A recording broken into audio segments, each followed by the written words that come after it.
예, 우리가 116페이지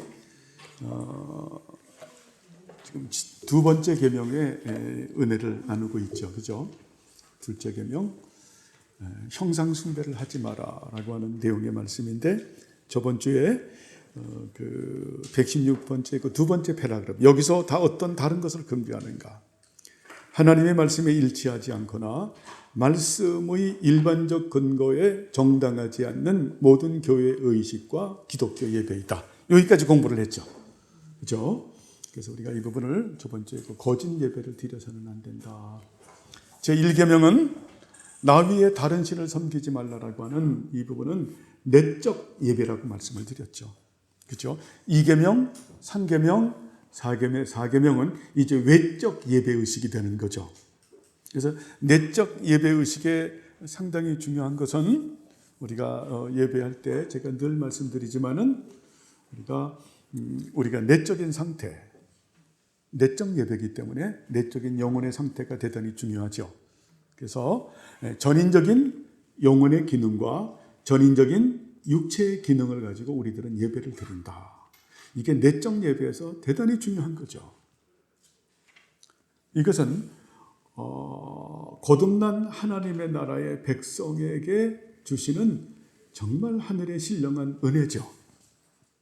우리가 거듭난 이성의 사유의 정신이라고 하는 것은 쉽게 말씀을 드리면 우리의 생각 속에 하나님을 아는 지식으로 가득 차고, 그리고 우리의 마음 속에 하나님을 사랑하는 마음으로 가득 차서 세상의 다른 어떤 것도 사랑할 수 없는 그런 여백이 없는 마음이죠. 제가 우스갯소리로 이 부분을 조용필이가 노래를 잘했죠. 일편단심 민들레야. 야, 일편단심 민들레야. 삼위일체 하나님을 사랑하는 마음으로 가득 차서 다른 어떤 것도 사랑할 수 없는 마음에 여백이 없는 마음을 우리는 예수님께서 청결한 마음이라고 말씀하셨죠. 그래서 우리의 마음이 그런 마음으로 가득 차는 이것이 여러분 복이죠. 그렇죠. 왜 우리가 그 우상 숭배를 하지 않는가? 다른 신을 섬기지 않는가? 세상에 다른 것을 사랑하지 않는가? 그분을 사랑하는 마음으로 가득 찼거든요. 그래서 우리 마음 속에는 다른 어떤 것을 사랑할 수 있는 이 마음에 보면요, 여백이 없는 거예요. 우리의 마음이 그렇게 하나님을 사랑하는 마음으로 가득 차고, 또 우리의 의지는 감사와 순종과 헌신과 섬김으로 가득 차는, 그것이 우리들의 그 전인적인 영혼의 기능이고, 다음에 전인적인 육체의 기능이라고 하는 것은 이것은 우리가 야타브라고 하는 그 단어를 가지고 말씀했는데, 우리의 눈은 하나님 말씀을 보고 깨닫는 눈이 되고, 야, 대단한 거죠. 예수님의 보혈로 씻기지 않으면, 중생하지 않으면 중생은 한마디로 말해서 예수님께 접붙여지는 거예요. 이런 은혜가 없어요. 그래서 우리의 눈은 하나님의 말씀을 보고 깨닫는 눈이 되고, 우리의 귀는 하나님 말씀을 듣고 순종하는 귀가 되고, 우리의 입술은 예전에는 어때요? 목구멍은 열린 무덤이요, 혀에는 속임이 가득하고, 입술에는 독사의 독이 있고, 입에는 저주와 악독이 가득했는데, 우리의 입이 착해진 거죠. 우리의 입술이 어때요? 은혜의 도구, 진리의 도구, 사랑의 도구, 감사와 찬양의 도구, 축복의 도구, 서기관의 붓끝처럼 된, 우리의 손은 과거에 무지한 자의 피를 많이 흘렸는데 이제 어때요?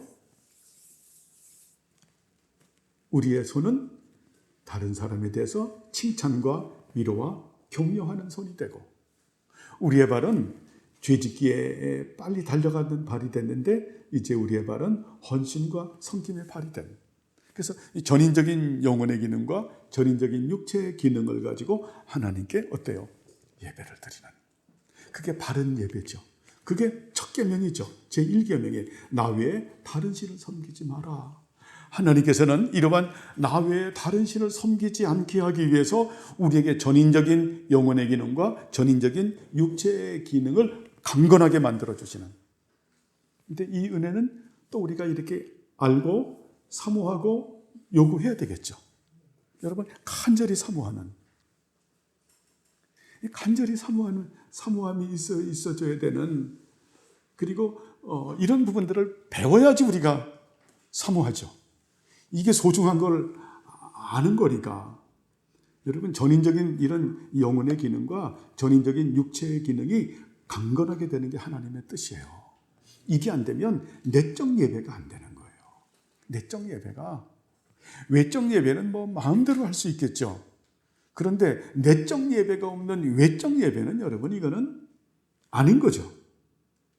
그 눈이 악하고 음란하고, 귀가 악하고 음란하고, 입술이 더럽고 막 그렇고, 생각, 마음, 의지가 더러운데, 그렇게 했던 분들이 구약에 보면 이스라엘 백성들이었잖아요. 그들은 주일날 그 의식 예배를 드렸지만, 그 주중에 생활 동안에는 그들이 생활 예배가 없었잖아요. 바로 1계명의 말씀, 전인적인 영혼의 기능과 전인적인 육체의 기능이 이런 것이 없었어요. 그래서 말씀하잖아요. 너희들이 주일날 양의 목을 꺾는 것은 내가 개의 목을 꺾는 걸로 생각하고, 너희들이 양의 피를 뿌리냐? 그 피는 돼지의 피고, 너희들이 가나안 아브라함의 후손이라고 스스로 생각하느냐? 웃기지 마라. 너희들은 가나안 족속에 불과하다. 여러분, 지금이라고 안 그렇겠어요? 참, 우리가 이런 부분을 보면서 간절한 사모함 가운데 우리가 정말 전인적인 영혼의 기능과 전인적인 육체의 기능이 하나님의 말씀대로 우리가 되어서 강건하게 돼서 내적 예배를 드리는 우리가 되길 바랍니다. 그러한 가운데서 우리가 이제 제2계명은 왜 이제 형상 숭배를 하지 말아라, 이제 외적 예배가 되는 거죠. 그렇죠? 자, 그래서 또 중요한 것은 1계명은 내적 예배고 2계명, 3계명, 4계명은 외적 예배인데, 내적 예배와 외적 예배는 구분할 수 있지만, 구분하죠. 그죠? 그러나 분리될 수 있나요? 없나요? 분리돼서는 안 돼요. 반드시 기독교는 이원론을 허락하지 않는다. 내적 예배를 드리는 사람이 외적 예배를 드릴 수 있고, 또 외적 예배를 드린다라고 하는 것은 내적 예배를 드리는 사람이에요. 그렇기 때문에 중요한 것은 우리가 전인적인 영혼의 기능과 전인적인 육체의 기능이 중요한 거죠. 이건 육체의 기능은 단순히 뭐 건강하다라고 하는 것이 아니죠. 그거는 그 바보죠, 바보. 그죠? 예수 믿고 나서도요, 건강하지 않을 수 있어요. 또 인생의, 죄인된 인생의 프로그램은 여러분 생로병사입니다. 생로병사예요. 저도 요즘에 고민되는 거는 딱 그 월요일 날은 제가 이제 좀 가면 이제 시즌 마감 안 가지만 한 30분만 운전하면 눈이 뿌얘지는 거예요. 눈이 그냥 이렇게 참, 이게 굉장히 힘들죠. 그래서 아침에 일어나자마자 그냥 눈에 이 안약을 이제 뻑뻑하니까 그렇게 하고 고민을 하는데, 전 이 부분도 책망 받은 적이 있어요. 성령님 감동으로 내가 왜 그 부분이 연약한데 왜 그걸 기도하지 않느냐. 그런 감동이 저한테 있어지더라고요. 그래서 주님 용서하시고 제가 하나님의 이름과 하나님의 나라와 하나님의 뜻을 이루기 위해서 제 눈이 강건하게 되길 바랍니다. 이것은 지극히 성경적이죠.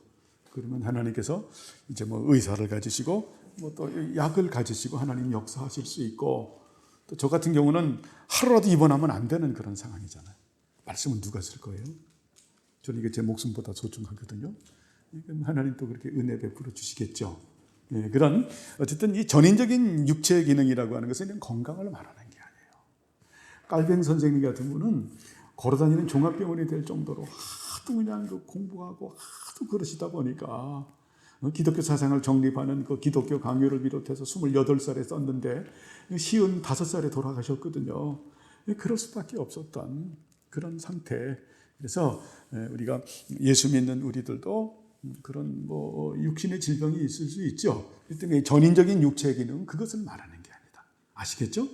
우리의 눈, 보는 기능, 듣는 기능, 말하는 기능, 또 우리가 행동하는 기능들이 이렇게 정말 하나님께서 원하는 그 의의 병기를 말하는 거죠. 사도 바울이 말하는 너희들이 과거에는 죄악의 병기였지만 예수 믿고 난 이후에 중생되고 예수 그리스도에게 촛붙임되고 난 이후에 그리고 난 이후에 너희들의 그 이제 의의 병기였던 너희들의 지체는 죄의 병기였던 너희들은 의의 병기가 된 것이다. 하나님 은혜로 되는 거죠. 이런 은혜가 우리 모두들에게 있어지길 바랍니다. 그런 가운데서 이제 여기까지 공부한 것은 형상 숭배를 하지 말라라고 하는 중요한 교리적 의미는 우리가 하나님을 의식 예배를 드리고 우리가 하나님을 받들어 섬길 때는 반드시 어때요? 성령님과 말씀을 통해서 중요하죠. 성령님을 통해서 성령님과 말씀을 통해서 우리가 예배를 드린다. 성령님께서는 말씀을 가지시고 역사하시죠. 때에 따라서는 말씀을 넘어설 수도 있으나 그런 경우는 특별한 경우죠. 성령님은 어때요? 계시의 영이기 때문에 진리의 영이시기 때문에 성경을 가지시고 역사하신다. 그래서 예배하는 자는 신령과 진정으로 예배를 해야 된다라고 하는 것이 성령님과 말씀을 통해서 예배를 드려야 된다. 그래서 하나님께서는 우리 전통적인 역사적 교회에는 어때요?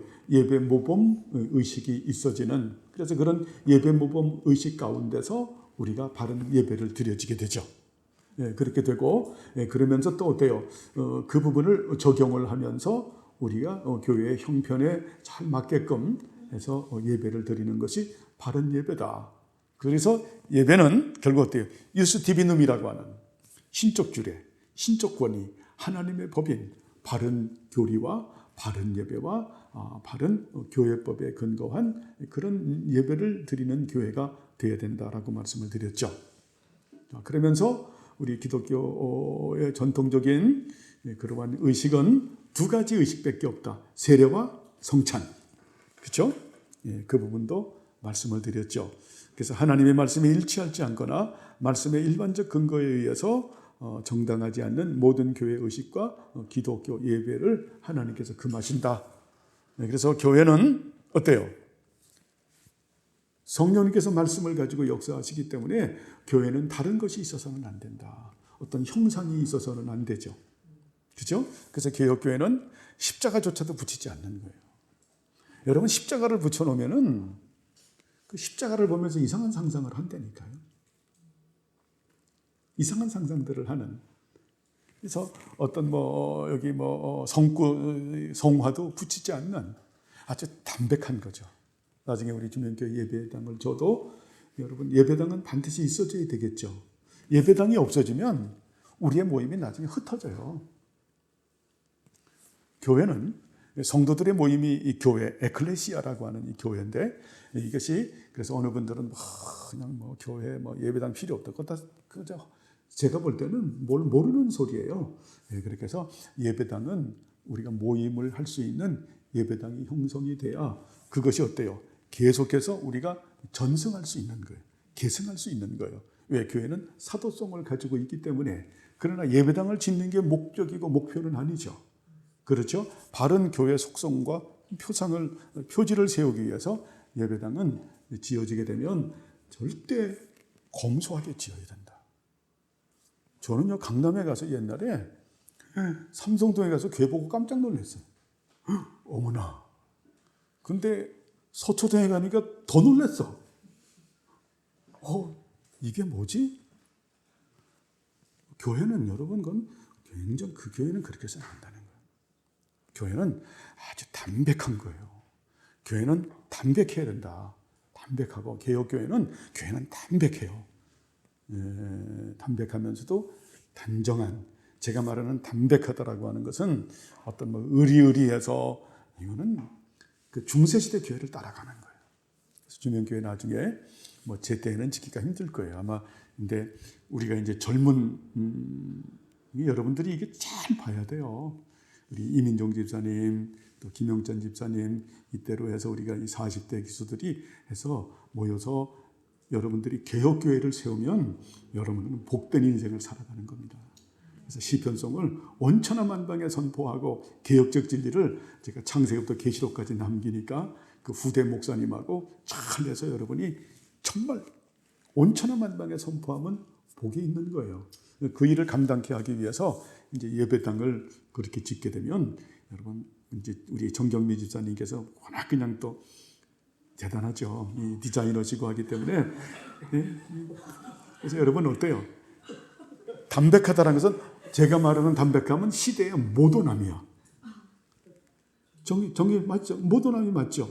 모던함 가운데서 실내는 우리 주명교회 전통적으로 이런 아주 간결함을 따라갈 수 있는 간결함을 따라가고 그 대신 오디오 시스템은 최고로 한다. 여러분 우리 주명교회 지금 이 오디오 시스템을 하려면요. 이걸 하려면 김영전 집사님 5천만 원 가지고 안 되죠. 그죠? 이거 안 돼요.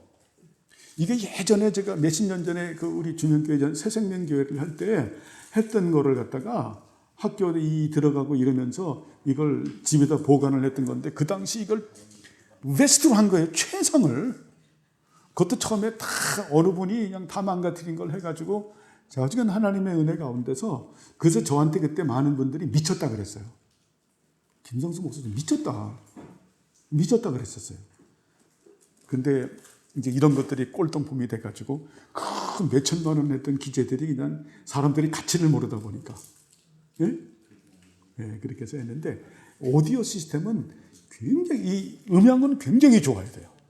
왜냐하면 말씀이기 때문에 말씀 선포기 때문에 그리고 앞에 있는 그 우리 교회는 조명이 좀 스포트라이트 정도 그 정도까지 그 외에는 하면 안 되는 거예요.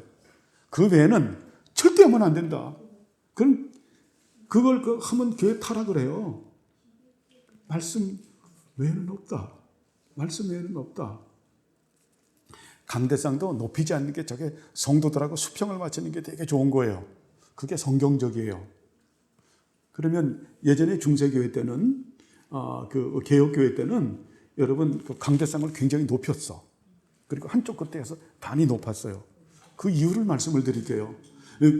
그거를 했더니 솔직히 그때는 여러분 예배를 앉아서 드리는 예배가 없었어. 어디서 하나님 앞에 앉아서 예배를 드립니까? 설교를 어디서 앉아서 예배를 드려요? 서서 다 찬양하고 서서 2시간을 서서 예배를 드리는 거예요. 그러면 같이 서서 예배를 드리는데 목사님이 키가 작아. 안 보이잖아. 그래서 높인 거예요. 그래서 높인 거예요. 근데 지금은 어때요? 성도님들이 다 앉아서 하니까 여기를 강대상을 높여야 될 이유가 없는 거예요. 그러니까 강대상은 높이지 않으면 더 좋다. 우리가 수평적 위치가 좋다. 왜냐하면 목사님의 신분도 같은 성도의 신분이니까, 크리스찬의 신분이니까. 그런 가운데서 말씀을 맡으신 분이기 때문에 하나님이 세워진 수직적 질서 가운데서 이제 어때요? 그렇게 해서 교회법에 의거해서 교회를 세워나가는 거기 때문에 항상 어때요? 이거는 수평적 위치가 좋은 거예요. 그리고 뒤에는 강대상을 절대 여기서 장의자를 놓지 않는다. 강대상 있지만 이것도 검소한 게 좋아요. 우리 지자매님이 이렇게 해왔던 이게 90전 했는데 저한테 말했어요. 목사님 120전을 할까요? 90전을 할까요? 근데 120전을 하면 층계로 가져올 게 너무 힘들더라고. 이걸 메고 올라오는 게. 그래서 제가 90전은 90cm예요. 근데 120전이면 약간 좀 작은 느낌이에요. 120전이면 딱 좋아요. 이것도 검소하고, 검소하게 하고 뒤에는 어때요? 이런 의자는 없다. 우리 개혁교회는 의자가 없어요. 강사가 와도 여기 앉아있다 올라오면 되는 거지. 왜 쓸데없이 저 뒤에 가서 무슨 귀린석식으로 개혁교회는 그렇게 하지 않는다. 그런 부분들을 여러분 명심해서 하면은 어때요? 항상 교회는 담백해야 되고 교회는 말씀만을 선포해야 되고 개혁교회는 다른 걸 바라보지 않는다. 그러니까 돈도 들 들잖아요. 예? 그리고 깔끔하잖아요. 지루함도 없잖아요. 그렇지 않으면 계속 뜯어고쳐요, 여러분. 뜯어고치고. 그래서 로만 캐톨릭이 하면 웅장해서 그냥 성상들 해서 예수님의 삶은 요만해요. 딴 것만 엄청 우상숭배가 되니까. 나중에 그 예배당을 우리 이제 성도님들을 가지고 지셔도 여러분이 그렇게 해서 그 진리 가운데서 바른 그런 예배를 생각하면서 그러면서 이 건물도 지어야 이게 이원론이 안 되는 겁니다. 무슨 말인지 알겠죠? 아니, 그게 틀리면 안 돼요. 겉은 막 그러면서 안엔 그러고 안엔 그러면서 그러면 안 돼요. 겉과 속이 어울리는. 그래서 바른 예배를 드리는, 나중에 예배당을 줘도 그런 바른 공간을 형성하는 우리 모두들이 되길 바랍니다. 예. 교회에다가 이게 교회입니다라고 하기 위해서 우리가 십자가를 해놓잖아요. 예. 예. 예, 그거 하나는 해야 되겠죠. 예, 그래서 십자가라고 하는 것도 그 종탑도 하나 해야 되는데 그런 부분도 의리의리하게 하면 안 돼요. 그 의리의리하게 했던 부분들이 요번 여름에 태풍에 많이 넘어갔잖아요. 너무 의리의리하니까 너무 무게중심이 많이 나가기 때문에 하중이 너무 많이 나가는 거예요. 그러니까 이 부분도 지혜를 내서 여기는 교회입니다라고 해서 아주 담백하게 모던하게 해서 그 부분만 딱 하려면 되는 거죠. 그죠? 그런다고 뭐 되는 부분들이 아닙니다. 예?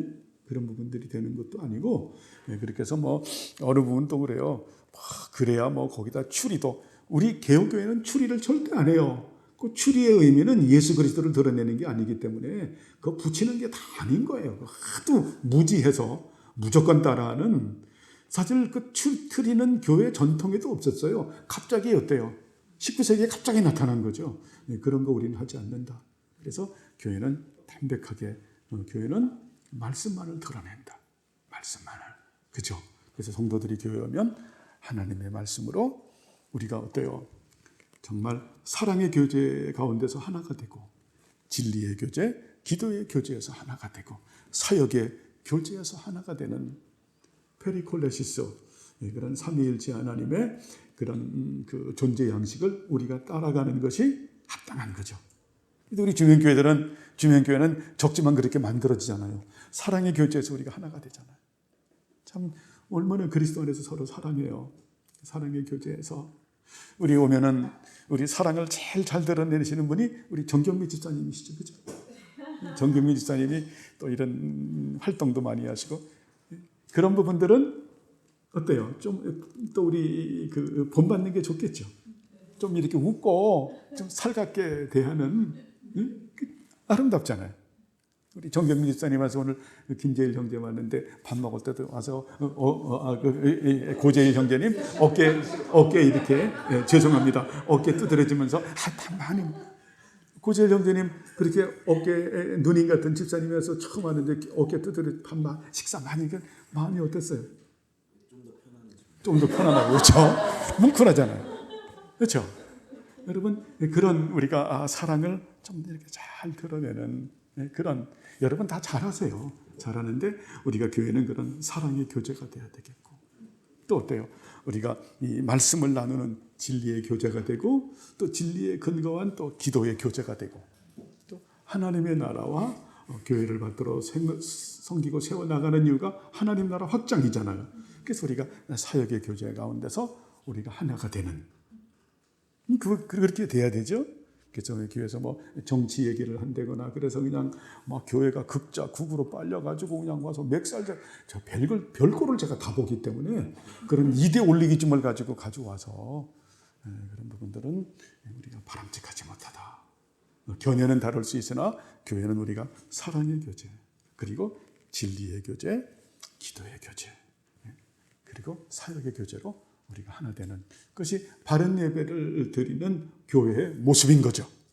그죠? 예. 여기까지 하고요. 자, 그 다음에 너는 그것들에게 절하지도 말고 경배하지도 말라는 말씀에서 깨닫는 것은 무엇인가? 여러분이 답하시죠?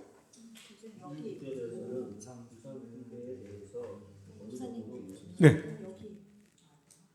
어디? 예? 114페이지 제일 밑에 한 겁니까? 참 그랬구나. 그렇구나. 죄송합니다. 맞아. 죄송합니다. 이게 옛날에 우리가 그 코로나 그때 되기 전에 했던 부분을 다시 한번 반복하다 보니까 제가 표기한 게 그렇게 됐네요. 자, 하지만 우리가 그렇지. 저번 전주에 했죠. 말씀을 벗어난 예배는 불경건하다.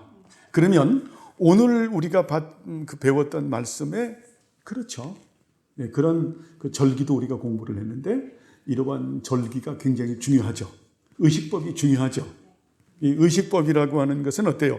의식법에 우리가 정신과 의미를 올바로 깨닫고 하나님께 예배드리는 방법을 가리키는 게 모세오경이죠. 여러분, 이 모세오경을 제대로 못 배우면은 사실은 크리스찬이 안 돼요. 그러니까 굉장히 아주 경박스럽잖아요. 교회들이 그냥 전 드럼 치는 거를 너무 비판하지는 않지만 드럼에다가 그러니까 어때요? 그냥 어느 분들은 그냥 교회 가니까 완전 무당 국거리라고 이런 말이 나올 정도로 그것은 아니다. 우리는 그 번제, 소제, 화목제, 속제제, 속간제부터 오늘 해서 장막절까지 나와 있는 이런 부분들에 우리가 의식법의 그 정신과 의미를 올바로 깨닫고 그 말씀에 근거해서 바른 예배를 드려야 되는 우리의 그 종교개혁자들이나 전통적 역사적 교회는 그러한 그 의미를 깨닫고 예배 모범을 만든 거죠. 그래서 의식마다 항상 어때요? 구약에 있는 말씀들의 그런 의미와 정신이 포함되어 있는, 그래서 아주 진중하죠. 그렇죠? 그냥 막 지금처럼 뭐 열린 예배라고 해서 무질서하고 하는 그런 예배가 아니라고 하는 겁니다. 그거는 자기들이 예배를 갖다가 페스티벌로 즐기는 거예요. 저는 너무너무 놀래요. 가서 보면 그냥 밑에서 막 안개가 막 나오고 쌓이기 조명이 막 그러면서 이게 도대체 뭔가 저는 지금 말하면서도 사실은 소름이 끼칩니다. 그래서 이걸 참 어떻게 봐야 되나? 자기들은 기쁘고 즐겁다고 하면서 찬양하면서 또 한쪽에는 또 되지도 않는 방언을 하면서 왈랄랄랄랄라 그리고 또 얘네들 정말 이거 보통 문제가 아니구만. 굉장히 조심해야 되는. 그러면 목사님은 그런 체험 해봤습니까? 그럼요. 오리지널이었는데 60년대, 70년대 우리 오리지널이었거든요. 네, 그렇기 때문에 그런 부분들은 우리가 중세 스콜라 시대로 가는 상당히 조심스러운 부분이다. 조심스러운 부분이기 때문에 우리가 말씀을 벗어난 예배는 불경건하다. 그래서 예수님께서 너희들이 드리는 예배는 성령과 말씀을 통해서. 그래서 예수님 말씀하죠. 그 말씀이 그 하나님이시다. 이것을 여러분 잊지 않기를 바랍니다. 자, 우리가 하나님의 형상을 만들어서는 안 된다는 것이 어디에 나타나는가? 신명기 4장에서 주님은 이스라엘에게 미리 경고하셨다. 왜냐하면 하나님께서 율법을 주실 때 그들은 주님의 형상을 조직했기 때문이다. 그러므로 그들은 하나님과 유사한 것을 만들어서는 하나님을 되는 것이다. 그렇죠. 형상 숭배를 해서는 안 되는 거죠. 그죠? 형상 숭배를, 왜 하나님은 영이시기 때문에 하나님 보면 죽지요. 그래서 하나님께서는 어때요? 형상을 만들지 말라. 그렇기 때문에 예수님에 대해서 말씀하죠. 예수님을 뭐라고 말씀해요? 예수님은 보이지 않는 하나님의 형상이요. 하나님의 영광의 광채요. 본체의 형상이시라고 말씀하는 거죠. 하나님께서는 형상 자체를 보이지 않으세요.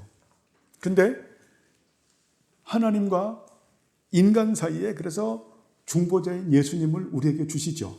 예수님을 주셔서 우리로 하여금 하나님을 알게 하시는. 그래서 예수님이 어때요? 보이지 않는 하나님의 형상이죠. 그래서 빌립이 말하죠. 하나님을 보여달라. 나를 본 자는 하나님을 본 것이다라고 말씀하죠. 또 히브리서에 보면 예수님은 하나님의 영광의 광채. 그게 뭐냐면 영광의 광채라고 하는 이것을 원문에서 해석하면 예수님은 눈 안에 있는 눈동자라는 뜻이에요. 시편에서도 우리가 그 부분을 했죠. 하나님의 우리가 눈 안에 있는 작은 아이다. 제가 그렇게 그 원문을 해석을 했죠. 영광의 광채라는 것도 예수님은 하나님의 이 눈 안에 있는 눈동자와 같다라는 거예요. 그게 영광의 광채인 거예요. 우린 작은 아이지만 예수님은 어때요? 눈동자와 영광의 광채이시다. 그리고 본체의 형상이다라고 하는 것은 예수님이 하나님의 그 속성의 본질을 가지고 있는 분이라는 거예요. 그래서 하나의 본체를 가지고 있는 분이죠. 그렇죠? 그래서 예수님은 어떤 분입니까? 성부 하나님과 동일한 본질을 가지고 계시고 동등하게 영광스러우시며 동시 선지하신 분이시죠. 그렇죠?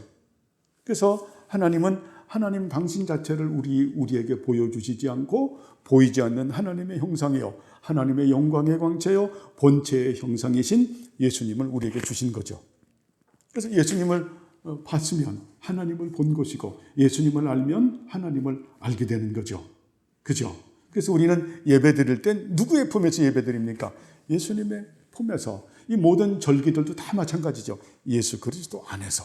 그래서 바울이 예수 그리스도 안에서 항상 그 절기들을 뭘 보냐면 항상 속죄의 제사가 있잖아요.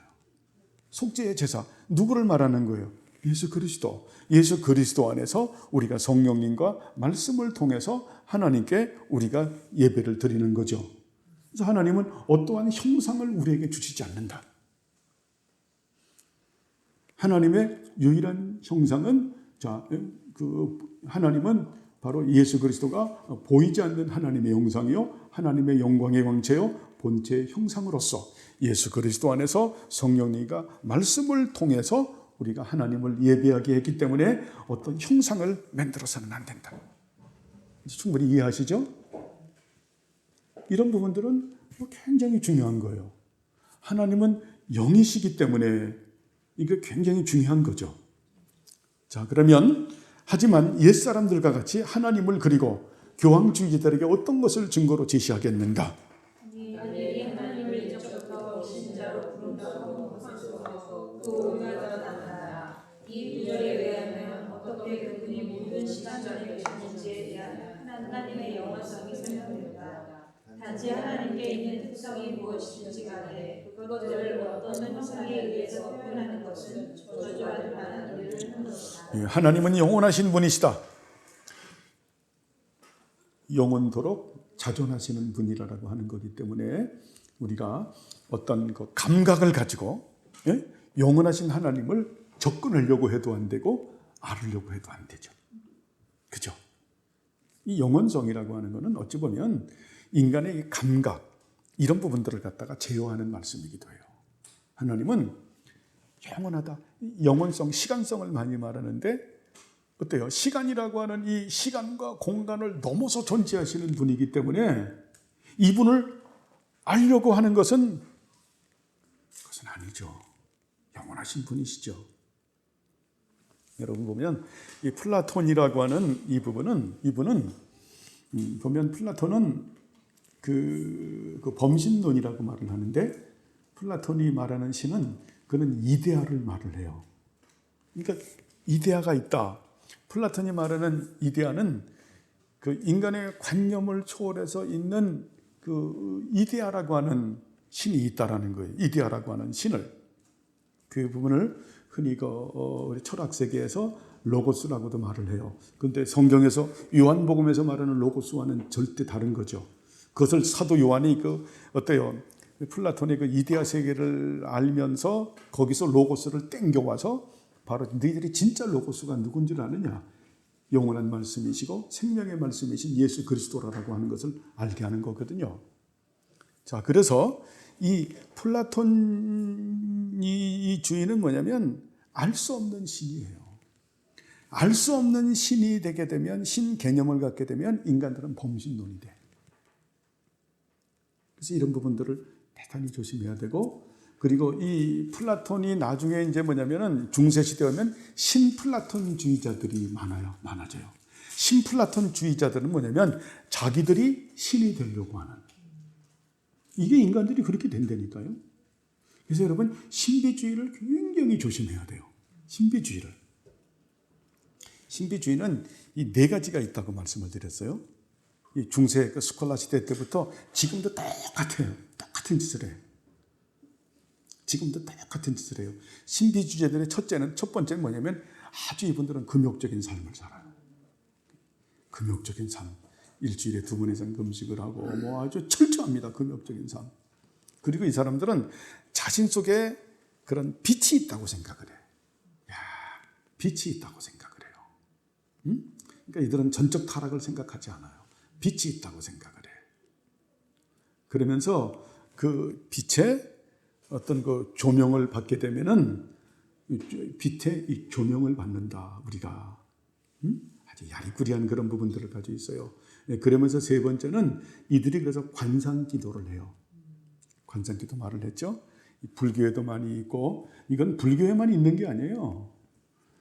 이거는 초대 교회도 이건 예전부터 있었어요. 예전부터 관상기도라고 하는 것은 쉽게 말해서 철학 세계에서 말하면은 내 영혼의 관념의 세계를 뚫고 나가는, 그걸 철학에서는 관념의 세계를 뚫고 나가면서 초국적 논리, 초국의 세계, 불교에서 말하는 해탈을 말하는 거예요. 그래가지고 내가 나를 봐.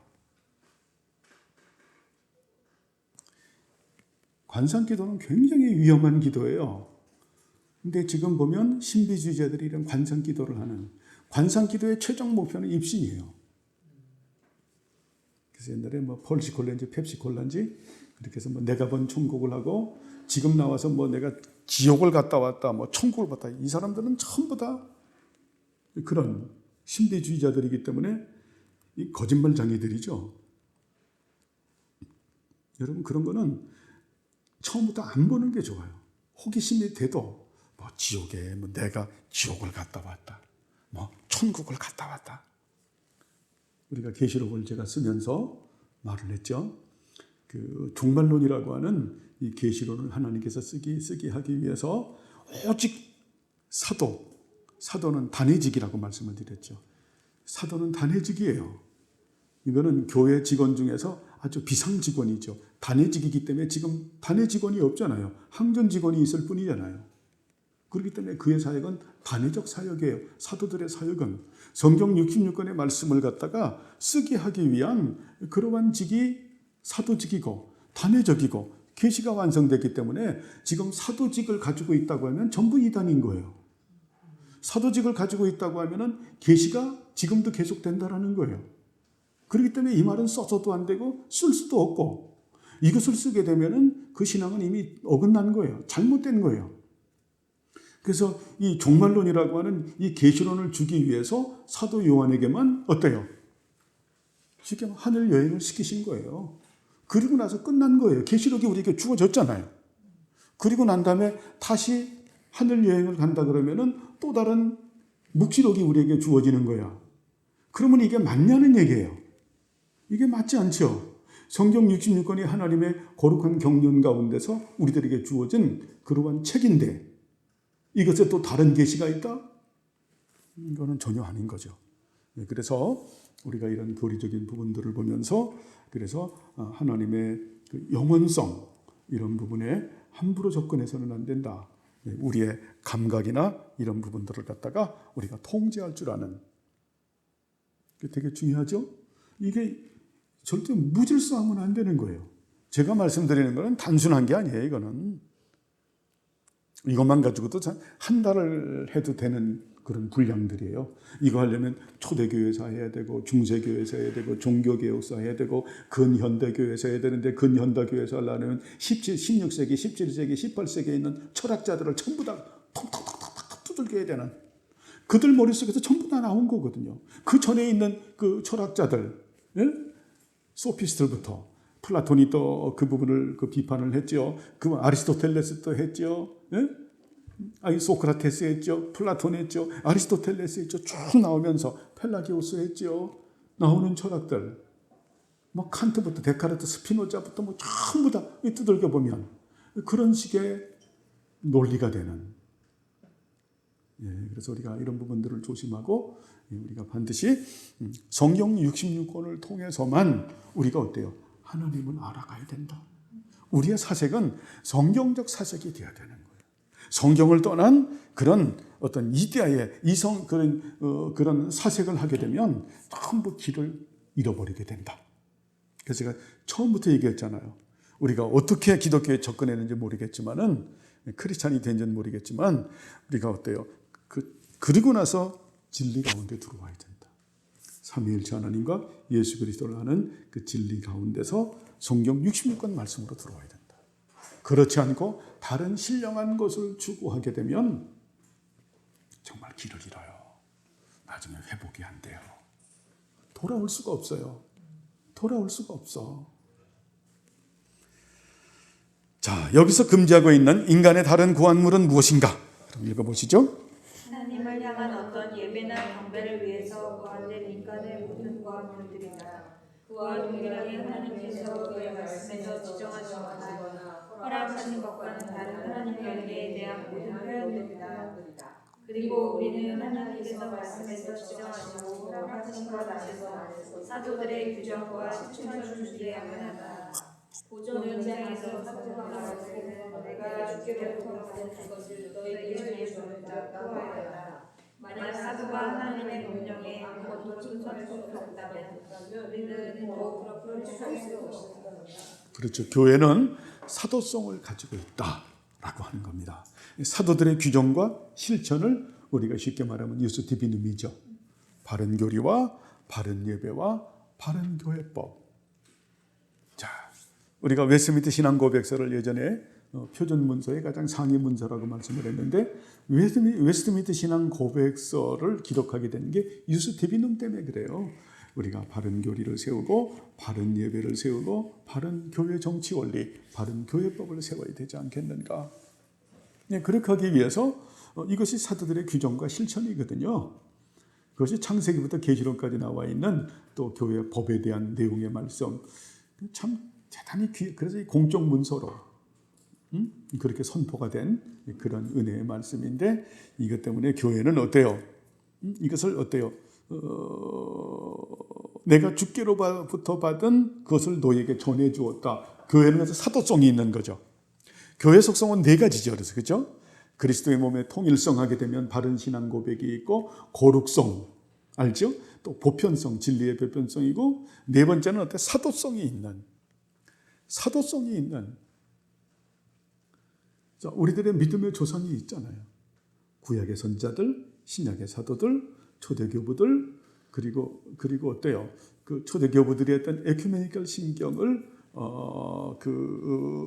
받은 자들 그리고 에큐메니컬 신경을 또 계승받은 자들인 종교개혁자들이 만들었던 표준문서 그 표준문서에 근거해서 유스티비눔을 따라가는 그러한 그 교회 그러한 사람들 그 사람들이 믿음의 조상들이죠. 그죠? 그래서 어때요?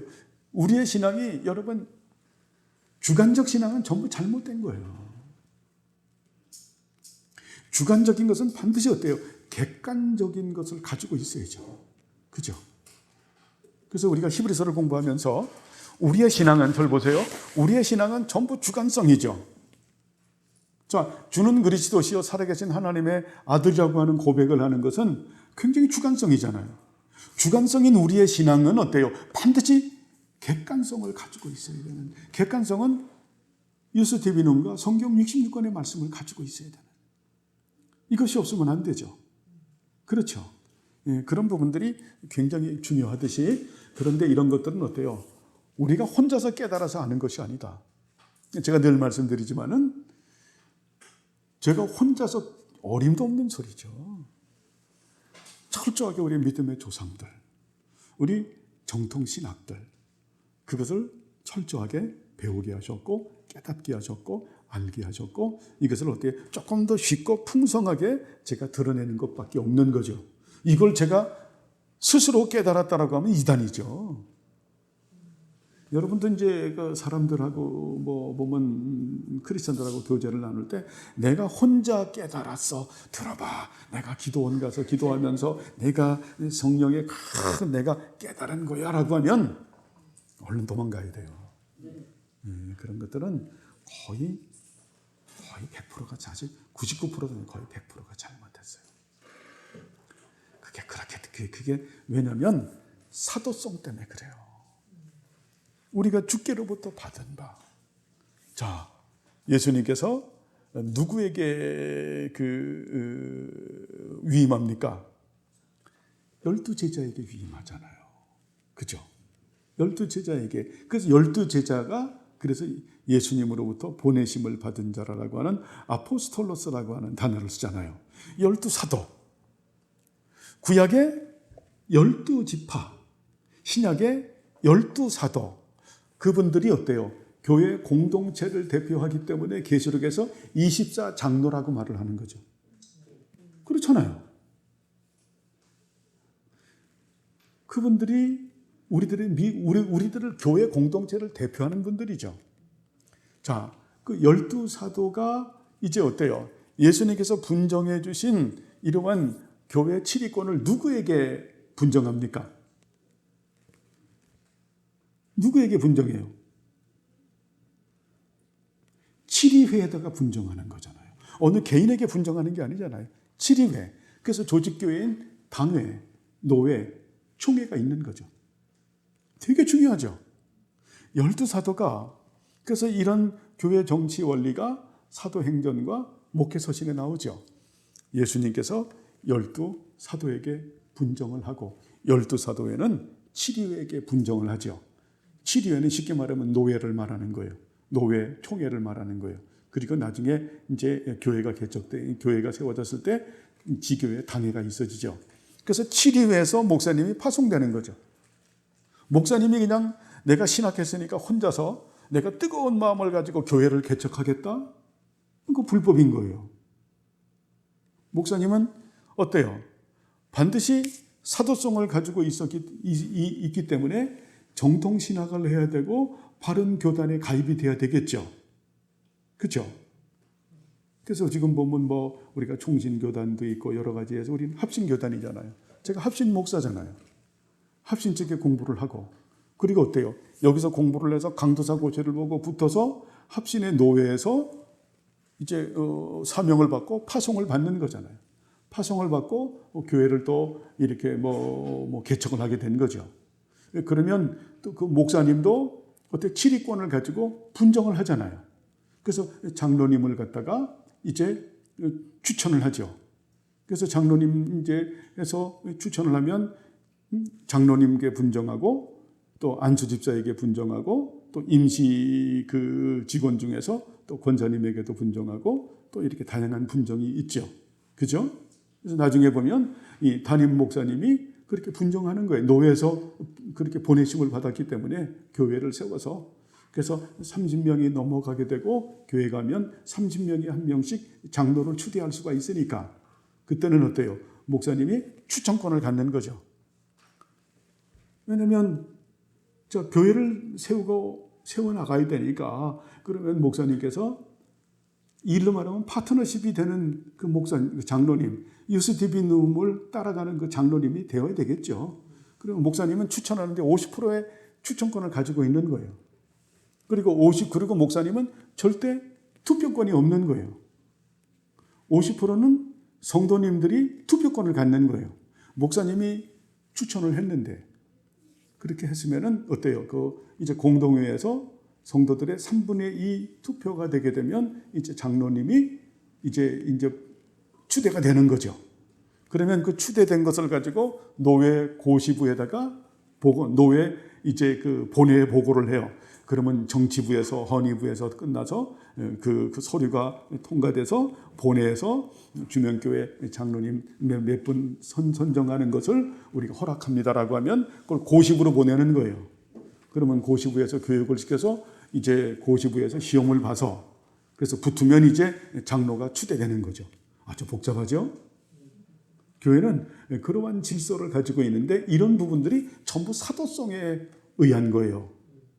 그러니까 이런 그 교회법에 의거해서 해야지 옛날에는 너무너무 웃기는 일들이 많은 거예요. 성도 중에 어느 분이 해서 아주 그냥 정말 입에도 담기 어려운 이상한 그냥 정치들을 해서 그 자격도 없는 장로님들을 정치로 세워서 그냥 교회가 혼란하고 무리를 빚고 나중에 혹장로님이 정말 혹장로님이에요. 교회 혹이에요. 그래서 교회도 망가지고 장로님도 망가지고 전부 다 망가지는 이런 일들이 있어서는 안 된다. 그래서 교회는 반드시 사도성을 가지고 있기 때문에 우리가 유스티비눔에 근거한 바른 그 사도성을 가지고 교회를 받들어 섬기고 하나님을 예배하는 것도 그렇게 돼야 되겠죠. 예전에 다 공부를 했던 부분들인데 나중에 우리 주명교회도 제대에 제가 있는 데에 이렇게 장로님을 추대할 수 있는지 하나님 섭리 가운데서 하나님께서 역사하시겠죠. 자, 그 밖에 여기서 정죄되는 것은 무엇인가?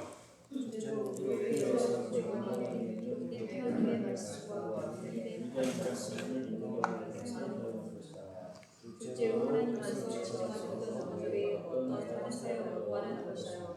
셋째로 무당에게 가는 것, 정성과 혹은 모세가 말에 대한 성시정하는 자들에게 상담하는 것이라는데 모세는 하나님의 의지를 알기 위하여 수단과 각각 법적인 하나님의 사역자이고 적당한 사람으로 주신 것이다.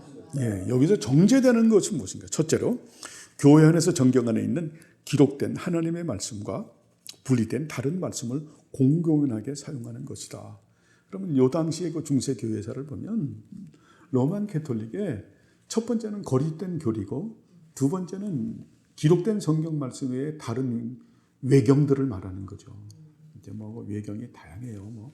다양한데 그 외경은 검증되지 않는 쉽게 말하면 소설과 같은. 지금도 여러분 인터넷에 보면 그런 것이 나오죠. 그 목사님들 모르면 야셸의 책이라고 하는 그런 것도 다 외경을 얘기하는 겁니다. 외경을 얘기하는데 이제 그런 부분들은 여러분 안 보시는 게 좋아요. 그냥 다 아주 그냥 정말 황당의 소설들이죠. 소설들인데 이제 그런 경우는 성경 66권 외에는 하나님 말씀이니까 하나님의 섭리 가운데 되어진 거거든요. 정경으로 인정된. 근데 로만 캐톨릭은 외경도 그렇게 인정하고 있는 저희들이 외경을 전부 다 공부를 했지만은 정말 유익이 되는 부분들이 간혹 가다가 있긴 있어요. 근데 그 부분에 제가 말하는 유익이라고 하는 이 부분은 뭐냐면은 성경을 해석을 하는 부분에 있어서 어떤 때 참조할 만한 부분들이 있어요.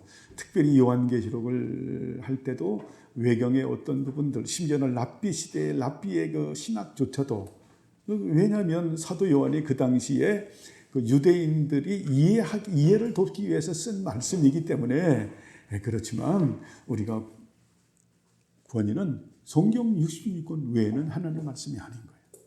이런 거를 우리가 다른 것을 따라가는 것은 정죄되는 것이다.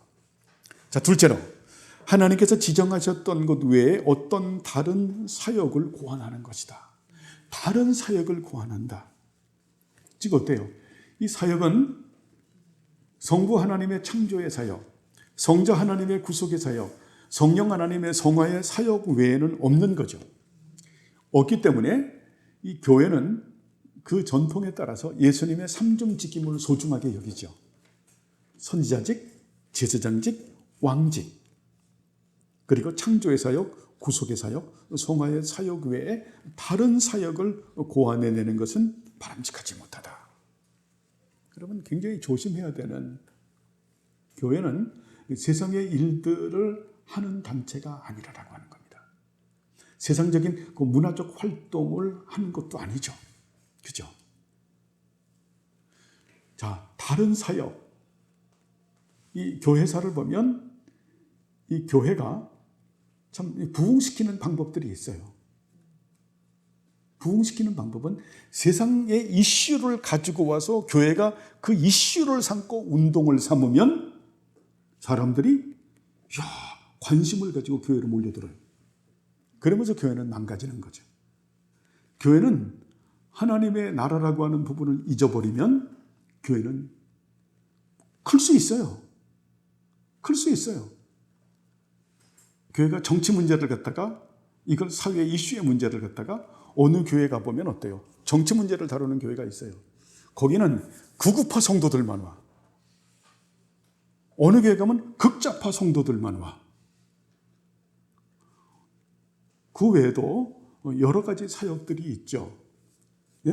여러 가지 사역들, 그 사회 사업들을 막 하는 교회들도 있어요.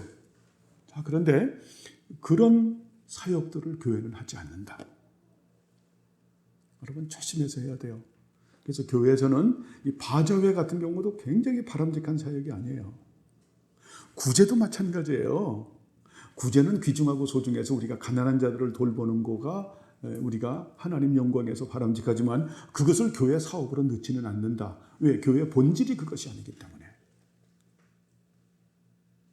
자, 그것을 본질로 알고 그렇게 했던 분들의 그 교회사나 이런 거 보면 끝이 전부 다 인간의 죄성 때문에 전부 타락을 해요. 그리고 신앙이 잘못 가요.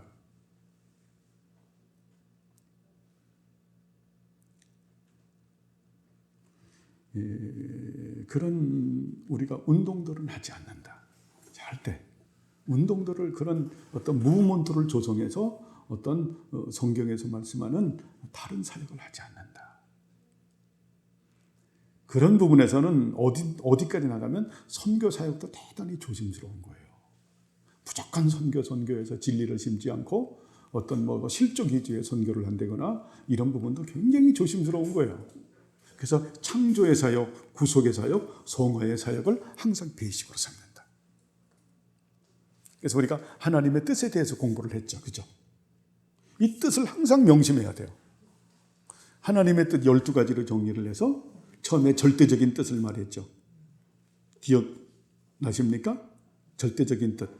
처음에 뭐예요? 텔레마라고 하는 하나님의 선하시고 자유로우시고 기쁘신 뜻.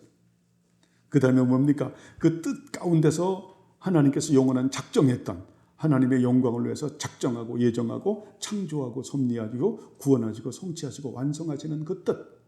그 뜻을 위해서 창조의 사역, 구속의 사역, 성화의 사역.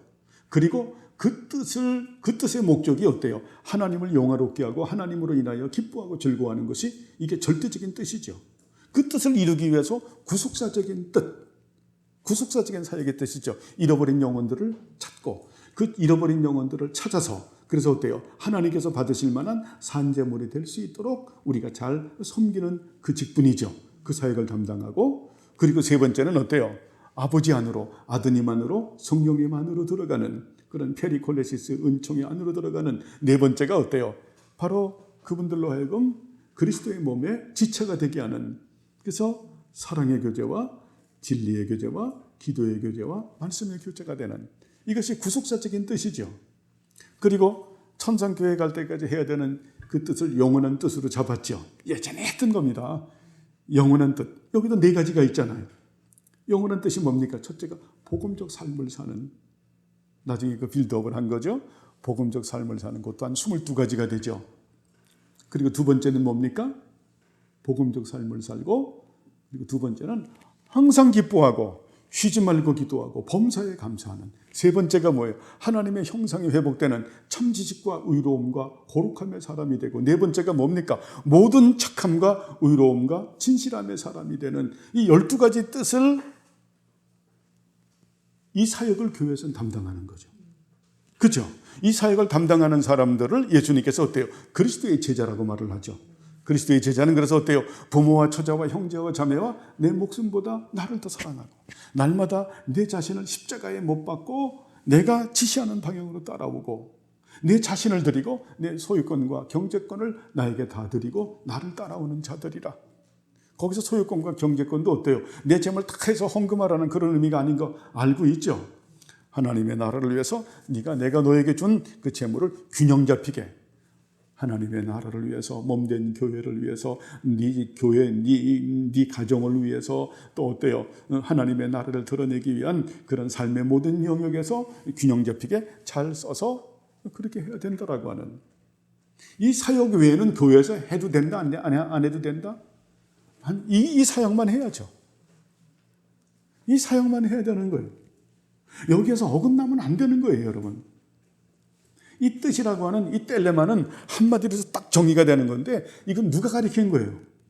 예수님께서 가르치는 거예요. 예수님께서 가르친 것을 우리는 어때요? 성령님의 은혜 가운데서 찾아낸 거죠. 그렇죠?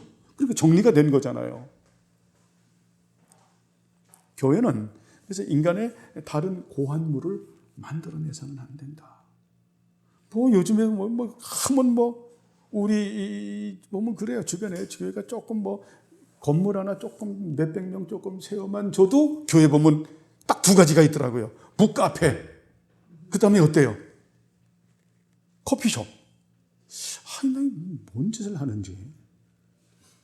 또 하는 데는 어때요? 당구장. 이건 뭔 짓을 하는지 모르겠어요. 네? 당구장 왜 하냐 물어. 성도들 딴 데 가서 당구 치지 말고 교회 와서 당구 치라. 뭔 짓을 하는지 네, 참. 이게 예수님께서 보면 어때요? 야, 이놈들이 완전 교회를 장사꾼의 집으로. 교회는 우리가 구약에 회막을 할 때 못 때리면 하늘의 식양대로 만들어진 거죠. 하늘의 식양대로 만든 그래서 교회는 하늘의 속성대로 만들어진 거예요. 그게 교회법에 나와 있는 거죠. 이걸 떠나면 여러분 교회는 그냥 세속해야 되는 거예요. 중세교회사를 배우는 게 어떻게 하면 교회가 세속해야 될 것인가라고 하는데 지금은 어때요? 로만 캐톨릭의 중세교회를 그대로 답습하죠. 그대로 닮아가는 거예요. 네? 그대로 닮아가는 거죠. 다른 고안물을 만들지 말아라.